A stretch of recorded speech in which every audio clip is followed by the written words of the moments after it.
Imagine standing in 1492, watching 3 small ships disappear over the horizon from a Spanish port and asking yourself, what chain of events made this moment possible? Most people would say ambition. Some would say faith. Others would say greed. All of them would be partially right.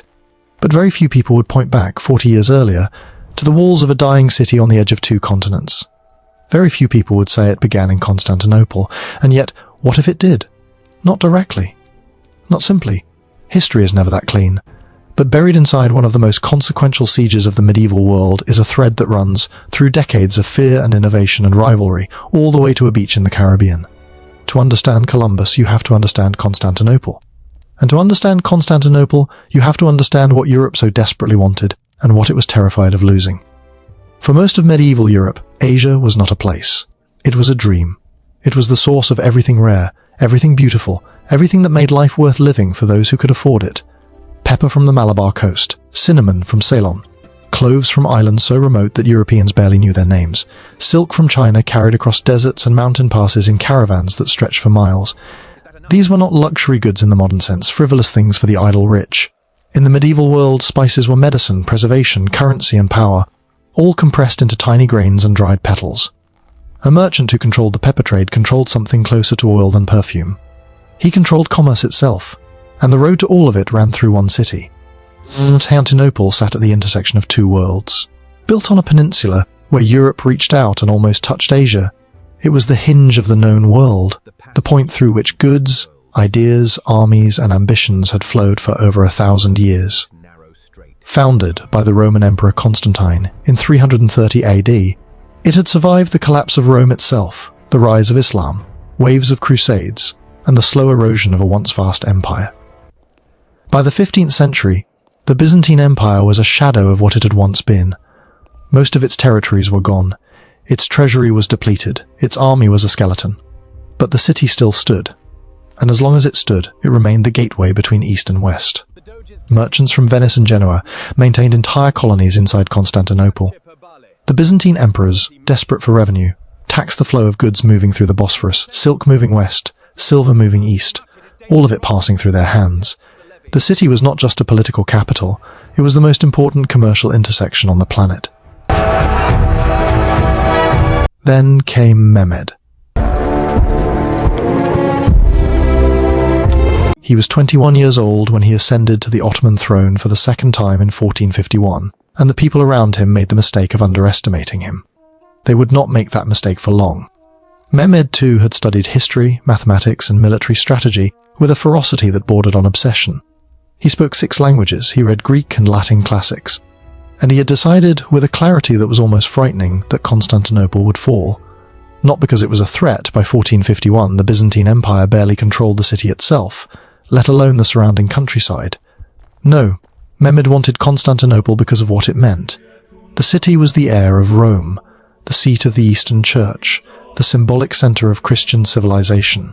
Taking it would announce, to every kingdom from the Sahara to the Baltic, that the Ottoman Empire was no longer a regional power. It was the new center of the world. To breach the ancient walls that had held for over 1,000 years, Mehmed did something extraordinary. He hired a Hungarian engineer named Urban, a man who had reportedly first offered his services to the Byzantine emperor himself. The emperor could not pay him. Mehmed could. Urban built a cannon of a size that the medieval world had never seen. Contemporary accounts described it as capable of firing a stone ball weighing over 1,000 pounds. It was so large that oxen had to drag it into position over weeks, at a pace so slow it felt almost ceremonial. When it finally fired, the sound reportedly shook the walls of houses miles away, and more importantly, it shook the walls of Constantinople.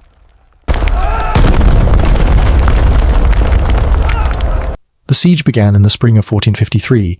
Ottoman forces battered the ancient Theodosian walls that had protected the city for centuries. The Byzantine defenders, numbering perhaps 7,000 against an Ottoman force of 60 to 80,000, held on with a desperation that astonished even their enemies. The last Byzantine emperor, Constantine XI, refused every offer of surrender. He was last seen tearing off his imperial regalia and throwing himself into the final melee, disappearing into the fighting and never emerging again. On the 29th of May, 1453, Constantinople fell. The news reached Europe with the speed of catastrophe.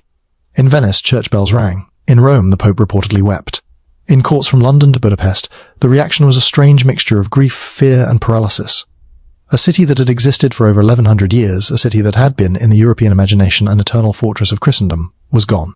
And in its place stood the Ottoman Empire, its banners flying over the domes and minarets of a city that was now being remade in an entirely new image. But here is where the history gets complicated, and where the real story begins. Because the trade did not stop. This is perhaps the most important misconception about the fall of Constantinople, and it persists to this day. Popular history often presents a simple equation. Ottomans take Constantinople. Ottomans close the trade routes. Europeans panic and sail west. But that is not what happened. The Ottomans were not interested in destroying the commerce that flowed through their new territories. They were interested in taxing it, profiting from it, controlling it. Mehmed II, within weeks of taking the city, began restoring trade relations with Venice and Genoa. The flow of Eastern goods did not stop. It became more expensive, more politically complicated, more dependent on Ottoman goodwill. And that shift, subtle but enormous, changed everything about how European merchants thought about their future. Before 1453, the route to Asia was difficult and expensive, but it was a known quantity. Italian city-states had built entire empires of commerce around it. After 1453, every merchant who sent a ship east was now, in some sense, at the mercy of a foreign sovereign whose interests might not align with theirs. Tariffs rose. Negotiations became more fraught. The political dependence on Ottoman intermediaries was no longer a background concern. It was the central fact of Eastern trade. And in the courts and counting houses of Europe, a question began to take shape. What if there were another way? Portugal had been asking that question for decades before Constantinople fell. Perched at the southwestern edge of Europe, facing an open ocean that most of their contemporaries considered the edge of the known world, the Portuguese had a peculiar geography and a peculiar ambition. They could not compete with Venice or Genoa for control of Mediterranean trade. But they had something those city-states did not: coastline facing the Atlantic. And they had Prince Henry, later called the Navigator, who had, since the early 15th century, been funding and organizing expeditions south along the African coast with a methodical patience that was almost scientific in its rigor. Henry never sailed far himself, but he assembled the best cartographers, astronomers, and sailors in Europe at his court at Sagres, and he sent them out, year after year, probing further south along a coastline that had never been systematically mapped. His motivations were mixed: religious fervor, desire for gold, the dream of finding a direct sea route to the east, but the results were cumulative. Each voyage went a little further, each brought back a little more information, each made the next voyage slightly less impossible. The fall of Constantinople did not create this program, but it intensified it. After 1453, the question of alternative routes to Asia ceased to be a theoretical ambition and became a pressing economic and strategic priority. The Portuguese expeditions down the African coast were now being watched with genuine interest by every court in Europe. When Bartholomew Dias rounded the Cape of Good Hope in 1488, proving that Africa had a southern tip and that a sea route to the Indian Ocean was possible, the entire calculus of global trade shifted. The question was no longer whether an eastern sea route existed. It was who would control it. And that is when a Genoese sailor with a peculiar theory walked into the picture. Christopher Columbus was not an obvious choice for the man who would change the world. He was not a brilliant navigator by the standards of his contemporaries. The Portuguese who sailed the African coast were arguably more skilled. He was not a scholar, though he read widely. What he was, above everything else, was stubborn. He had become convinced, through a combination of selective reading, wishful calculation, and genuine curiosity, that the Earth was significantly smaller than most educated Europeans believed. If the circumference was that small, then sailing west from Europe would reach Asia faster than sailing around Africa. The Indies were not across an impossible ocean. They were just over there. He was wrong about the size of the Earth. Almost catastrophically wrong. The actual distance between Europe and Asia sailing west is roughly 3 times what Columbus calculated. Had the Americas not existed in between, his ships would have run out of supplies, and his crew would have died somewhere in the middle of the Pacific Ocean. History is full of ironies, but few are as complete as this. Columbus discovered the Americas precisely because he made a mistake about the world he was trying to find. He spent years trying to convince someone to fund his voyage. He was rejected by Portugal, whose navigators had better data and correctly suspected his calculations were off. He was rejected by Genoa. He was rejected by Venice. He finally secured an audience with the Spanish monarchs, Ferdinand and Isabella, who were in the middle of completing the Reconquista, the centuries-long campaign to reclaim Iberia from Muslim rule, and who had their own reasons to be interested in finding new sources of wealth and strategic advantage. After years of hesitation, they said yes. On the 3rd of August, 1492, Columbus departed from Palos de la Frontera with 3 ships, the Nina, the Pinta, and the Santa Maria, and a crew of roughly 90 men. Within days, the familiar coast of Europe had disappeared behind them. There was nothing ahead but open water. The crossing took 33 days. For much of it, the crew was convinced they were sailing to their deaths. The winds were favourable going west, which only deepened the anxiety. What if those same winds meant they could never sail home? As the weeks passed without sight of land, discontent sharpened into something closer to mutiny. Columbus, in his journals, alternated between expressions of serene confidence and carefully concealed fear. He may have falsified his navigational logs to prevent his crew from knowing quite how far they had gone. Then, on the morning of the 12th of October, a sailor named Rodrigo de Triana spotted something in the moonlight. A coastline. The word went out before dawn, and by the time the sun rose, 3 small ships were sailing toward a beach that no European had ever seen. Columbus believed until the end of his life that he had reached Asia. He called the people he met Indians, a mistake so durable it echoed through centuries of history. He had not found a new route to the east. He had found something else entirely, something that no one had been looking for. Now step back and look at the whole picture. In 1453, an Ottoman army breached the walls of Constantinople and ended a civilization that had survived for over a millennium.